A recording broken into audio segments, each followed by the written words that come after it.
Sweet potato pie and shut my mind. Gone, gone with the wind. There ain't nobody looking back up.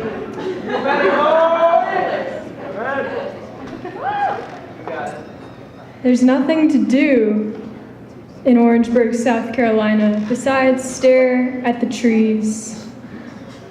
Study the sweet, slow pines. Do this for the first 5 years.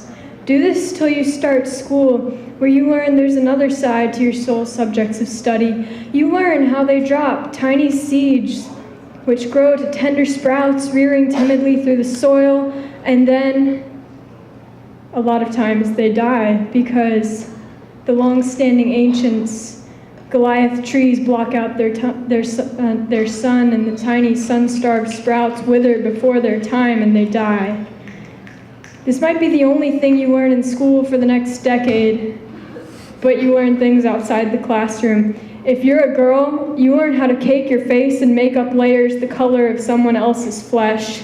You learn how to scream and run away when you see something eight-legged and hairy and defenseless creeping across your floor. If you're a boy, you learn how to come running when you hear these screams and do quick murder with the sole of your shoe to silence them.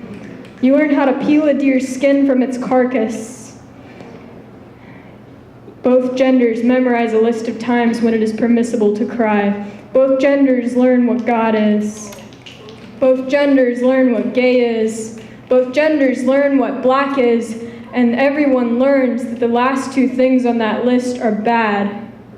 And you think maybe, I'm straight and I'm white, but what if I weren't?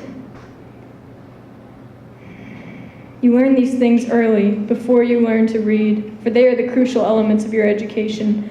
One day, you're walking through the forest and you realize that it isn't a forest, it's a farm, because the trees are in rows, standing tall and dark, having never been harvested. And you're walking through the streets of your city one day and you realize the people around you look like trees, tall, stiff, painted trees. Their arms interlaced like branches above your head, the same arms that held you when you scraped your knee in kindergarten, the same arms that served you birthday cake on a platter at a party, the same arms that waved you encouragement from the sidelines of a soccer field when your team was losing, and yet with each day they look more and more like wood. You think back to that far-off science lesson and it strikes you as strange that the elders of the tree community kill their young.